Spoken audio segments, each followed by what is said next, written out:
pertama itu yang mau gue kasih tahu ke kalian, yang mau gue ajarin ke kalian itu adalah buy on bad times. Kalau teman-teman coba telaah lagi ya, investasi jangka panjang yang berhasil itu mulainya pas kapan sih? Apakah itu mulainya pas pasar lagi bagus? Apakah mulainya pas ekonomi lagi bagus? Jawabannya enggak, teman-teman. Most likely ya. Kalau teman-teman coba tarik mundur ke beberapa tahun yang lalu, ya, baik itu saham Indonesia maupun saham Amerika, semua investasi yang berhasil itu dimulai dari kondisi market yang nggak baik-baik aja. Bahkan bisa dibilang krisis. Bahkan bisa dibilang resesi. Contohnya pas pandemi COVID. Ya, buat teman-teman yang beli BRI di 2100, itu kan pasti sentimennya lagi menyeramkan banget. Dan market lagi nggak baik-baik aja. Buat teman-teman yang mungkin udah masuk di saham US semenjak .com bubble di tahun 2000, itu kan marketnya nggak baik-baik aja. Buat teman-teman yang masuk di saham pas krisis 2008, itu kan marketnya nggak baik-baik aja. Tapi dimulai dari ekonomi yang nggak baik-baik aja, teman-teman beli di harga bawah, kemudian berhasil investasinya. Bahkan keuntungannya bisa berkali-kali lipat. Jadi, ketika kita bicara soal kapan waktu yang tepat untuk mulai dividen investing, ya termasuk juga investasi jangka panjang dengan strategi lainnya, maka saat yang tepat untuk memulai investasi jangka panjang termasuk dividen investing itu adalah ketika kondisi ekonomi, kondisi market itu lagi jelek. Contohnya kapan? Sekarang di Bursa Indonesia, saham banking lagi jatuh-jatuhnya. Menurut gua kalau mau invest jangka panjang, mau dividen investing untuk bertahun-tahun ke depan, kalian mau hold sahamnya untuk 1-2 dekade ke depan, maka momen sekarang bisa jadi momen yang pas. Dan teman-teman perlu untuk kita jadi kebalikan dari kebanyakan orang. Penting untuk kita beli ketika orang di komunitas, di forum itu lagi takut-takutnya. Buy when there is blood on the street ya teman-teman ya. Buy when there is blood on the street. Ya, atau kita pakai quotes yang satunya lagi, be greedy when others are fearful. Gitu ya. Jadi kita buy ketika kondisinya lagi nggak baik-baik aja. Kondisinya lagi sangat-sangat menakutkan, teman-teman. Ya, kondisinya sangat-sangat menakutkan. Dan memang waktu terbaik untuk beli saham dividen itu ya memang ketika harganya turun dan valuasinya murah, teman-teman. Bisa jadi itu waktu yang terbaik. Ya, valuasi yang murah itu berapa, Bang? Valuasi yang murah kalau menurut gua itu di PE di bawah 10 kali. Ya, tapi mungkin ada pengecualian untuk beberapa saham ya. Contohnya, ini bukan saham dividen sih, contohnya BCA ya. BCA itu kan dia dihargai di valuasi yang cenderung premium karena memang bisnisnya itu sangat bagus gitu ya. Jadi kalau untuk kayak BCA ya mungkin price earning 10 kali agak susah ya. Mungkin ya 12-13 kali itu udah termasuk murah gitu. Tapi untuk kebanyakan saham high dividend, contoh kayak banking BUMN, contoh kayak saham-saham tambang, contohnya kayak SPTO, contohnya kayak apa lagi ya, saham dividen MSTI, Bevin gitu ya. Maka valuasi yang tergolong murah itu adalah PE-nya di bawah 10 kali. Makin murah valuasi PE, maka makin besar potensi dividen yield-nya. Gitu. Jadi PE itu semakin dia kecil PE-nya, ya sebenarnya potensi dividennya itu akan semakin besar.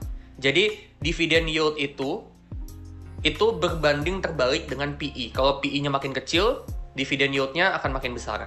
Kalau PE-nya makin besar, dividen yield-nya makin kecil. Gitu ya. Jadi kayak gitu teman-teman. Jadi penting untuk kita beli saham ketika harganya turun, valuasinya murah, dan ketika ekonomi itu lagi nggak baik-baik aja teman-teman. Jadi buy on bad time. Semua investasi deh. Semua investasi itu most likely yang berhasil ya, yang berhasil bukan yang gagal ya. Investasi yang berhasil itu most likely dibeli ketika bad times, ketika pasar itu lagi kondisinya lagi jelek, lagi menakutkan ya, ancaman krisis, resesi itu di mana-mana. Gitu ya. Jadi ketika bad times itu udah waktunya untuk buy. Nah, tapi tentu nggak sekedar buy aja ketika valuasi murah. Nggak sekedar kita buy kalau PE-nya di bawah 10, nggak begitu. Tapi kita juga buy a wonderful company. Jadi kita beli saham, oke murah, tapi kita harus lihat bisnisnya.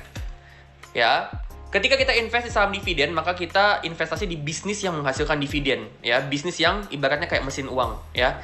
Jadi kita harus cek kualitas bisnisnya, kualitas mesin uangnya. Bisnisnya itu bisa bagi dividen yang sustainable nggak ke depannya.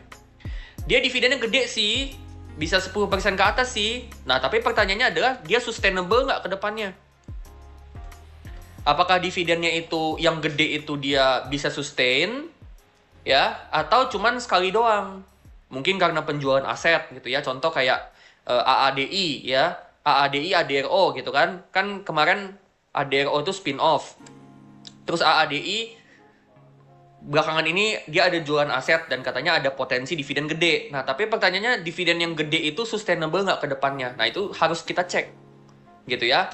Nah, gimana ciri-cirinya wonderful company yang dividennya bisa sustainable? Yang pertama itu udah pasti yang dari kondisi neraca keuangan dia mampu bayar utangnya. Dia mampu bayar utangnya dalam artian aset lancarnya lebih besar daripada liabilitas jangka pendek. Ya, ini pendek ralat teman-teman ya. Aset lancarnya lebih besar daripada liabilitas jangka pendek. Atau aset lancarnya lebih besar daripada total liabilitas. Yang lebih bagus lagi, kalau kasnya lebih besar daripada liabilitas jangka pendek. Gitu ya. Jadi, kita mau aset lancarnya lebih besar daripada liabilitas jangka pendek. Itu dulu dicek. Ya, itu dulu dicek. Contoh misalnya TLDN misalnya ya. TLDN nih gue contohin ya. Ini kan salah satu saham yang potensi dividennya lumayan ya. Nah, kita lihat di sini balance sheet ya. Aset lancarnya 1,9 ya, 1,9 T. Liabilitas jangka pendeknya 1,4 T. Artinya aset lancarnya lebih besar. Artinya apa? Dia mampu melunasi utang jangka pendek. Ya. Dia mampu melunasi utang jangka pendek. Itu bare minimumnya. Gitu. Nah, lebih bagus lagi kalau aset lancarnya lebih besar daripada liabilitasnya. Contohnya kayak Pancabudi misalnya. Pancabudi itu aset lancarnya lebih besar daripada liabilitasnya. Aset lancar nih 2,1 T lebih besar daripada liabilitasnya cuma 592 M. Gitu ya. Jadi kayak gitu. Itu adalah ciri-ciri perusahaan yang dividennya itu bisa sustainable. Ya, lebih bagus lagi kalau misalnya kasnya itu lebih besar daripada liabilitas jangka pendek, itu lebih bagus lagi. Artinya kasnya udah bisa ngelunasin utang jangka pendek. Jadi dalam jangka pendek kemampuan dia untuk bayar utang udah bagus. Artinya kalau kemampuan bayar utang dia udah bagus, udah beres gitu ya. Ya dia bisa lebih leluasa untuk ngembangin bisnis.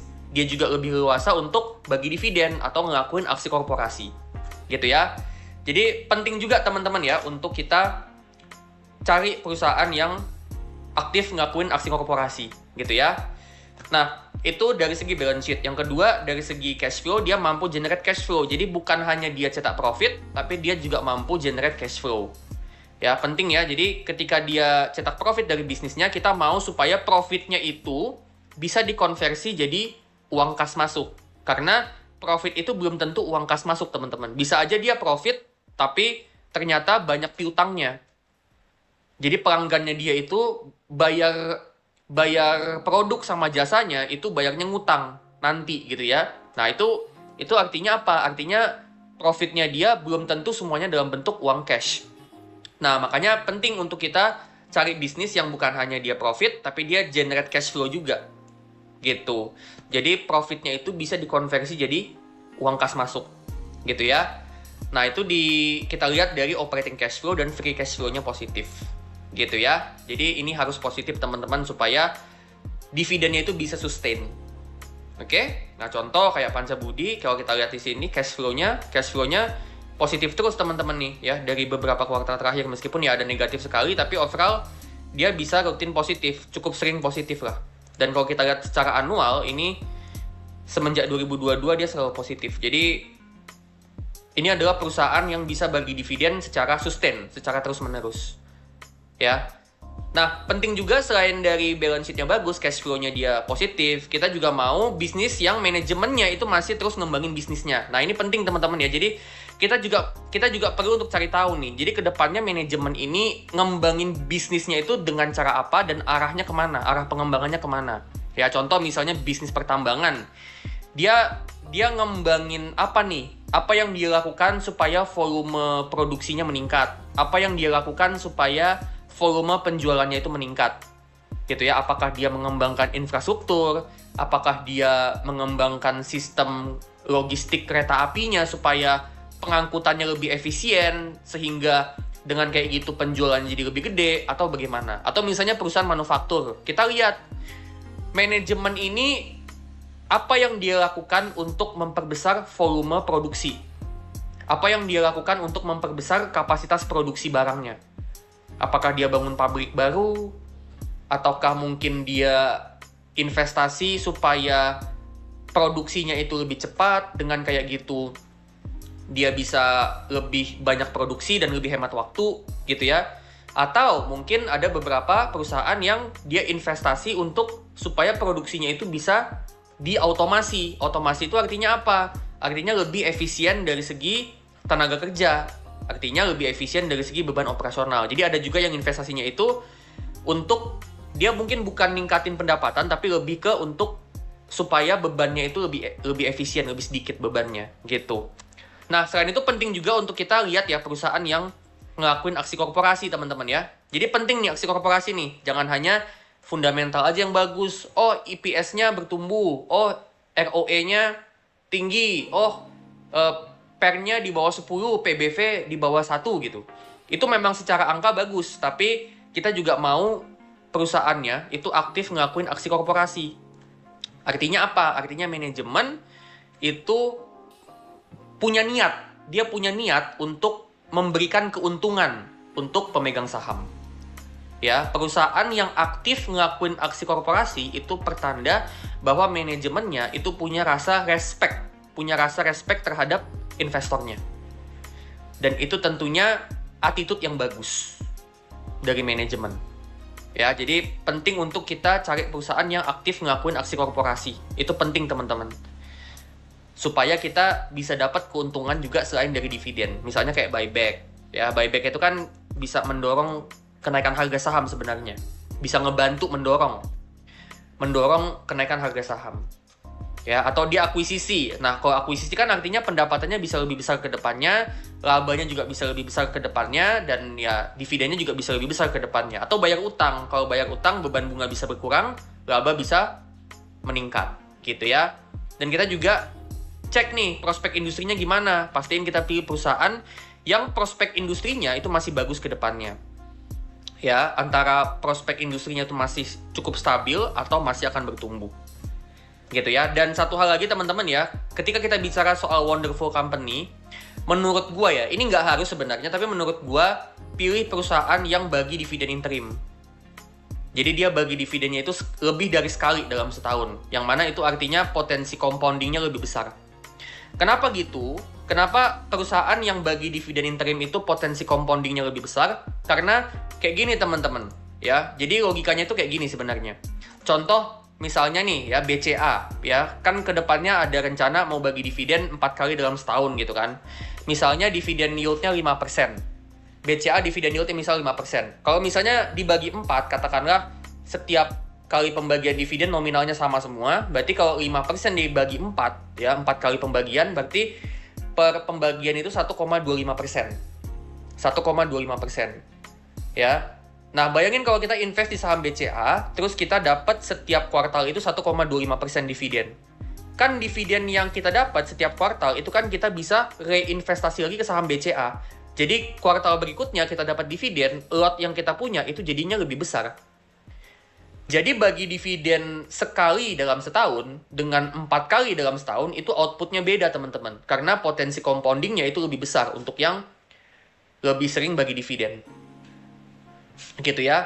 Ibaratnya gini teman-teman, 12% dalam setahun sama 1% dalam sebulan itu outputnya beda. Kenapa? Karena untuk 1% dalam sebulan itu keuntungan 1%-nya bisa langsung di reinvestasi supaya bulan berikutnya ketika dapat 1% lagi, nominal investasinya udah lebih gede. Kebayang ya teman-teman ya. Jadi perusahaan yang bagi dividen interim, ya saham yang bagi dividen interim itu sebenarnya potensi compounding sahamnya lebih besar teman-teman. Jadi usahakan untuk pilih saham-saham yang bagi dividen interim. Contoh saham yang bagi dividen interim yang sampai lebih dari 2 kali ya contohnya kayak SMSM ya atau BSSR gitu ya. Jadi pertimbangin untuk atau prioritasin untuk pilih saham perusahaan yang bagi dividen interim.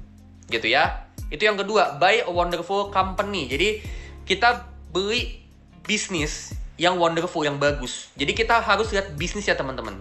Karena dividen investing itu kan bicara soal investasi dan dapat dividen dalam jangka panjang. Nah, dividen itu kan sumbernya dari perusahaannya. Jadi kita harus lihat kesehatan dari sumber dividennya, yaitu perusahaannya. Gitu ya. Next, yang ketiga, buy on ex-date. Nah, ini juga potensinya sebenarnya gede teman-teman ya. Potensi untuk profit jangka panjangnya itu gede dengan strategi yang satu ini. Gini teman-teman, jadi ketika kita dapat dividen, memang gue paham bahwa harga sahamnya itu ketika ex-date itu pasti akan turun mengikuti dividen yield.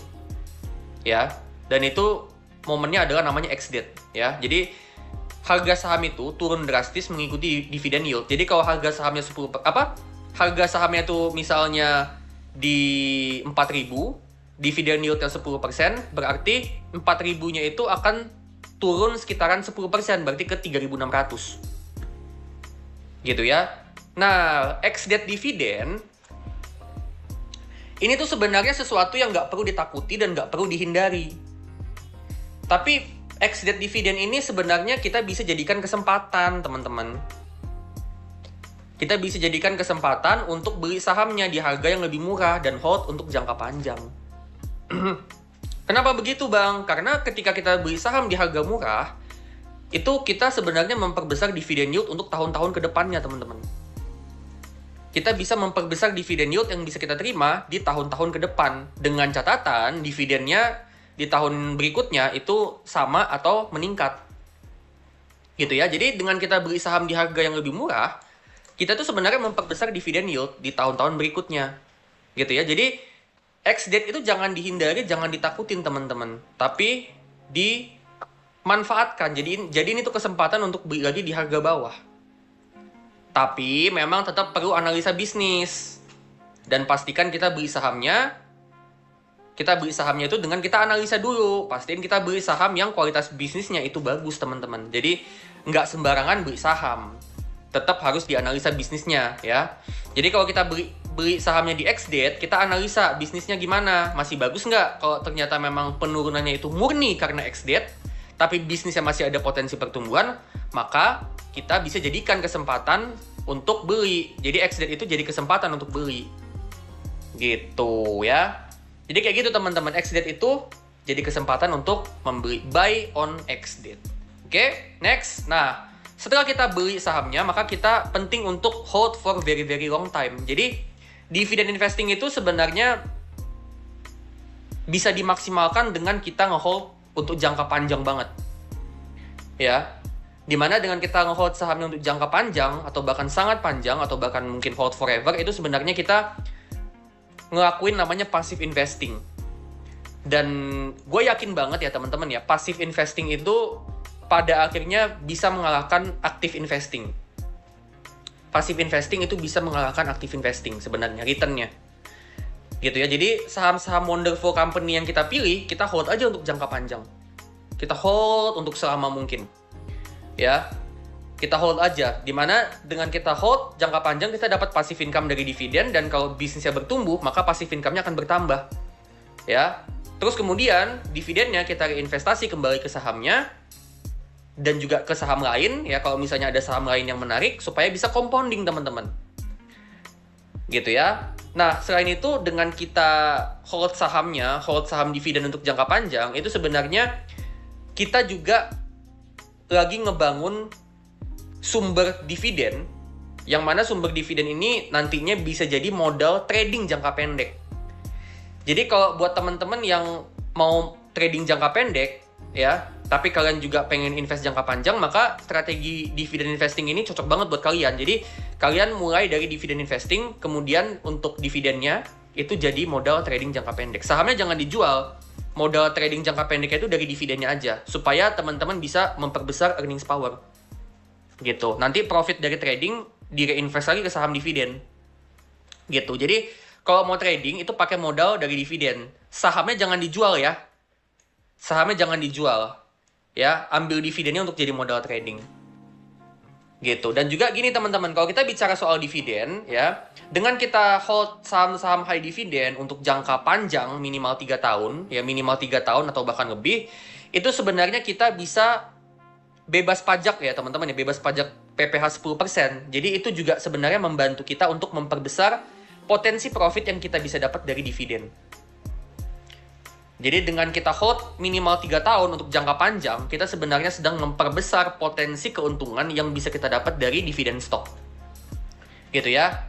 Dan dari situ kita bisa ngebangun dividen empire, teman-teman. Jadi kita dari dividen yang kita dapat, kita pakai untuk ekspansi investasi ke saham lain. Dan pelan-pelan portofolio kita itu kita jadiin semacam kerajaan bisnis. Jadi portofolio investasi kita itu kita jadiin kayak kerajaan bisnis, kayak holding company. Ya, jadi ada saham banking, ada saham manufaktur, ada saham batubara, ada saham apalagi otomotif misalnya, ada saham perkapalan, ada teknologi juga gitu ya.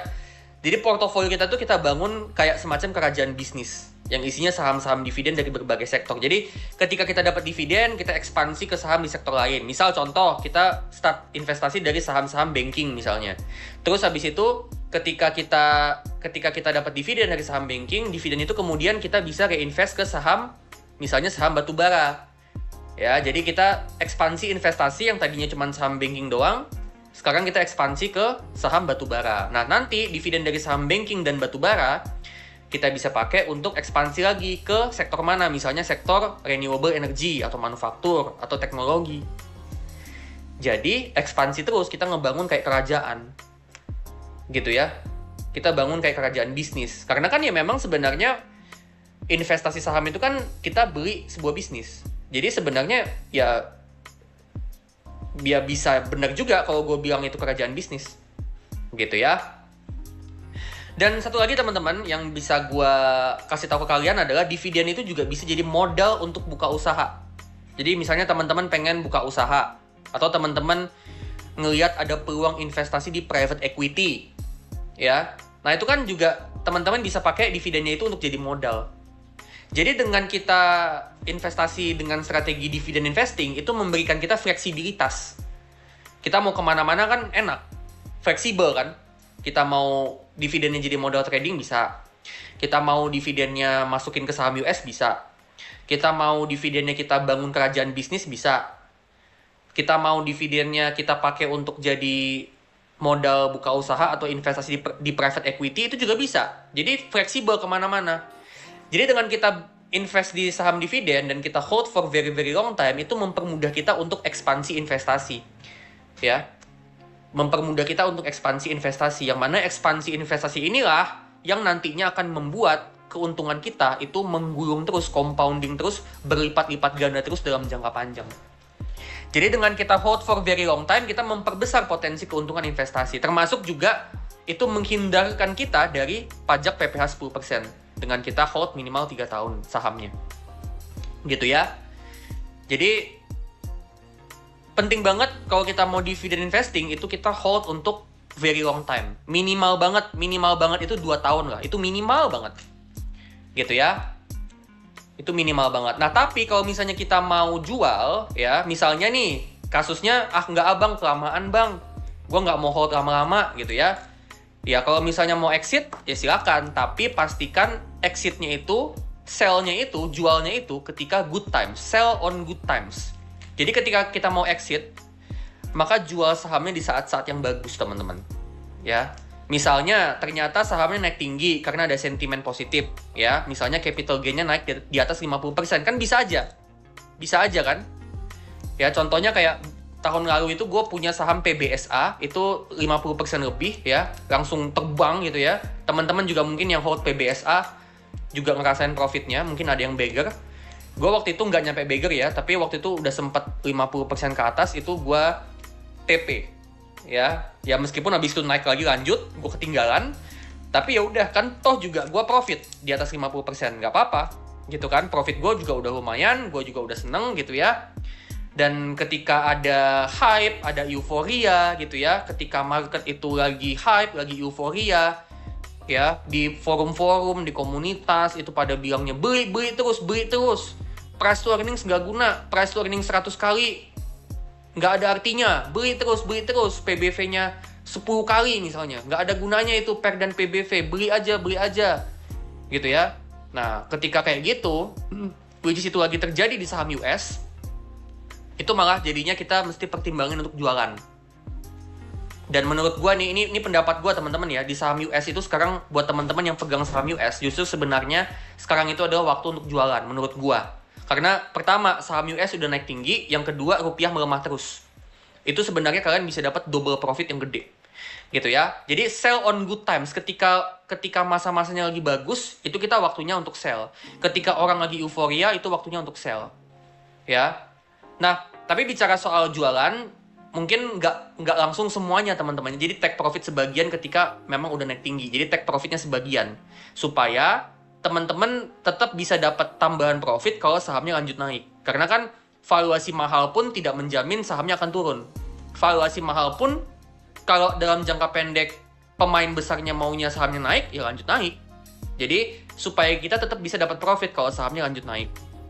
Gitu ya. Dan kalau mau exit, pastiin udah ketemu saham yang bagus dan murah yang berikutnya. Jadi kalau misalnya mau exit, teman-teman itu cari dulu sebelum exit. Sebelum exit itu cari dulu nih saham mana nih yang bagus, yang potensial. Saham mana nih yang lagi bagus, yang murah, dividennya gede.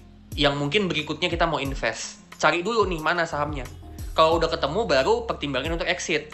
Nah tapi kalau misalnya ternyata pas udah exit masih belum ketemu, maka simpan dulu di RDPU. Simpan dulu di RDPU teman-teman. Jadi uangnya parkir dulu sementara. Gitu ya, sambil parkir, sambil dapat cuan kecil-kecil dari RDPU. Gitu ya, supaya ya uangnya setidaknya bekerja lah, meskipun di RDPU doang gitu. Ya, jadi momen untuk jualan adalah momen good times. Ya, kebalikan dengan yang tadi. Buy on bad times. Jadi buy on bad times, sell on good times. Buy on bad times, sell on good times. Gitu ya. Jadi kebalik nih, kita harus bisa kebalik dari orang. Ketika jelek, waktunya beli. Ya, ketika ekonomi itu lagi nggak baik-baik aja kita beli. Ketika ekonomi lagi booming, lagi baik-baik aja, kita pertimbangin untuk keluar pelan-pelan. Keluarnya pelan-pelan teman-teman ya, jangan langsung dijual semuanya gitu ya, supaya teman-teman tetap bisa dapat profit kalau sahamnya lanjut naik.